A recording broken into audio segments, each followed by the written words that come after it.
I think what I remember most about films is the people that I've worked with rather than the film itself. Sam Elliott has never been Hollywood's loudest man.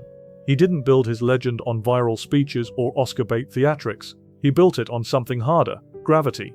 The kind that makes a single look feel like a whole backstory. Spend millions and millions of dollars on special effects. There's no room for that stuff in a Western. Westerns aren't about joking or about survival. For decades, he's played cowboys, lawmen, drifters, and quiet men who carry storms behind their eyes. So when Elliott talks about great acting, it's not about flash. It's about truth. About the performers who can stand still and still make you lean in. And here's the part people forget. Sam's taste isn't trapped in the Old West. Everybody wants to be in the fucking movie business. It wasn't that way when I got into the business. Yes, 3 of his gods come straight from the classic American myth. But the other 3, they're modern, unexpected, and they reveal something deeper about what Elliott really worships: control, honesty, and the rare ability to make the screen feel like a real place. Stay to the end, because his number 1 isn't just a favorite, it's the compass he's followed his whole life. Number 6. Hugh Grant. Sam Elliott praising Hugh Grant feels like a plot twist, until you think about what Elliott actually respects. He once called Grant the number 1 romantic comedy man in the world. Coming from a guy whose voice sounds like desert wind and steel, that isn't a casual compliment.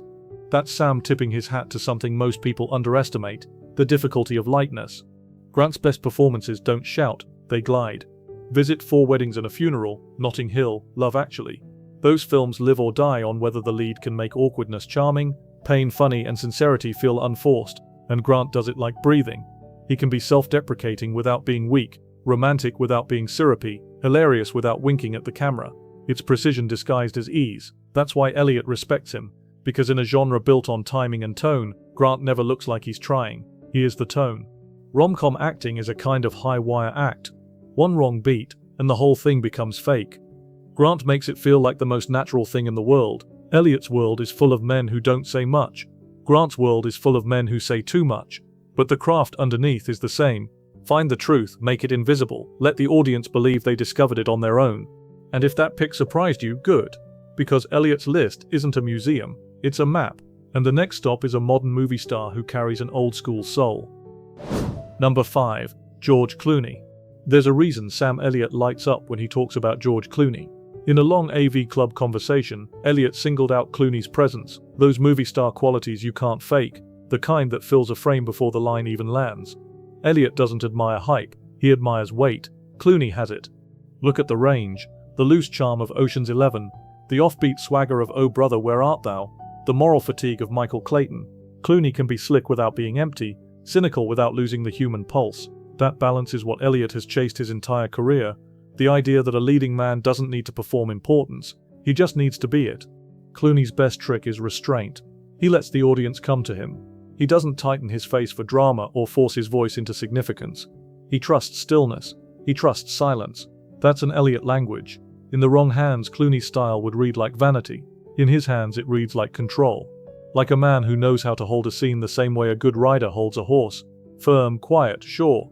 Elliott also respects something else in Clooney: how he navigates the craft without losing the humanity. Great actors don't just dominate the screen, they carry the crew, the tone, the world of the film on their back. Clooney's aura comes from that rare mix of professionalism and ease, the kind of person you believe could walk into any story and belong there. But Elliott's next pick goes even deeper into that idea of belonging. Because this actor doesn't just fit a world, he creates one. Number 4. Jeff Bridges. Sam Elliott and Jeff Bridges share a kind of cinematic DNA. You can feel it in The Big Lebowski, where Elliott's laconic narrator circles Bridges' dude like a myth being told around a campfire. In that same AV Club interview, Elliott speaks with real affection about Bridges, his dudeness, his naturalness, his authenticity. That's not just co-star politeness, that's recognition. Bridges is one of those actors who makes you forget the concept of acting. He can play a slack philosopher in Flip-Flops 1 minute and a broken country singer in Crazy Heart the next. And in both cases you believe the man existed before the camera found him. Then he turns around and does True Grit, stepping into the Western tradition that birthed Elliott's whole worldview, only he does it without nostalgia. He does it with blood in the teeth. Real grit, not costume grit. The genius of Bridges is that his looseness isn't laziness. It's craft so internalized that it looks like life. That's hard. Most actors want you to notice their effort. Bridges doesn't need you to. He lives inside the rhythm of a scene until the rhythm becomes his own heartbeat. Elliott respects that because it mirrors his own philosophy. Westerns taught Sam that the strongest thing a man can do is not overplay his hand. Bridges proves the same thing in modern cinema. The quietest performance can be the deepest wound. He's funny, sure, but he's also devastating. And that mix, humor on the surface, ache underneath, is something Elliott has spent a lifetime chasing. Now, with the modern trio complete, Elliott's list turns backward in time to the three legends who shaped his voice before he ever had one. Number 3. Jimmy Stewart. When Sam Elliott talks about the actors who formed him, James Stewart is one of the first names that comes out. Elliott has called Stewart a childhood hero, the kind of star he watched when he was still learning what a man on screen could be. And if you look at Stewart's best work, you see exactly why. Stewart wasn't just a nice guy with a drawl, he was vulnerability with a spine. In It's a Wonderful Life, he breaks in ways that feel uncomfortably real, like the camera accidentally caught a private moment. In Rear Window and Vertigo, he turns that earnestness into obsession and fear, showing how easily decency can tip into darkness. That's range, not the flashy kind, the human kind. Stewart made audiences care before they even knew the story. He had that rare quality where the moral stakes felt built into his face, and he never played heroism like a pose. He played it like a burden. Elliott learned from that. You can see it across Sam's roles, the way his characters are hard, but never hollow, strong, but never smug. Stewart also did something Elliott loves. He treated sincerity like a weapon. In a world that rewards cynicism, sincerity is risky. Stewart took that risk and made it feel like the only honest move that shaped a generation of actors. And somewhere in there, it shaped a kid who would grow up to become the most trusted voice in American cinema. But even Stewart's quiet fire was lit by someone who mastered silence in a different way. Number 2. Gary Cooper. Gary Cooper is another actor Elliott has pointed to as a boyhood idol. And Cooper's influence on Sam is almost too perfect to miss. Cooper's greatness wasn't in speeches, it was in the spaces between them. Watch High Noon. Cooper barely raises his voice. He doesn't need to. His face carries the moral argument. His posture is the conflict. Every pause feels like a decision being made in real time. That's exactly the kind of acting Elliott believes in. Internal pressure, visible restraint. The audience doesn't get told what to feel. They feel it because the actor is living it. Cooper's screen persona was pure American myth, but never cartoonish. He could be noble without being shiny, tough without being theatrical. A man can seem simple in Cooper's hands, and then suddenly you realize you've been watching a soul wrestle with duty for 2 hours. Elliott took that blueprint and built his own house inside it. He learned that a hero doesn't need to advertise himself. A hero just stands there until the world reveals what it's demanding from him. Cooper made stillness cinematic. Elliott made stillness iconic. And yet, even Cooper's silent thunder points toward a larger mountain, because Sam's number 1 is the myth Cooper helped keep alive. Number 1. John Wayne.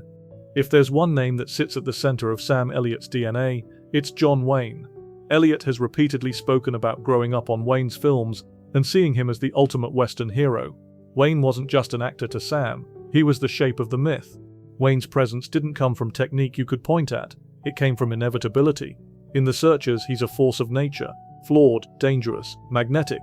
In Rio Bravo, he's relaxed authority, the kind of man you'd follow without asking why. In True Grit, he turns age into legend, proving a hero can limp and still be larger than life. What Elliott learned from Wayne wasn't how to act Western, it was how to embody a code. Wayne carried a worldview in every stride: loyalty, endurance, stubborn moral weight, and the sense that a man isn't measured by what he says, but by what he will not do.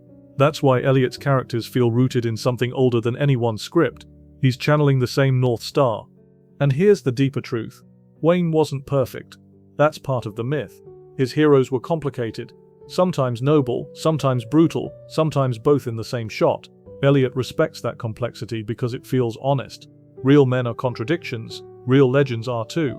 So for Sam Elliott, John Wayne isn't just number 1, he's the yardstick, the horizon line, the reason Sam could dream of becoming that kind of screen presence in the first place.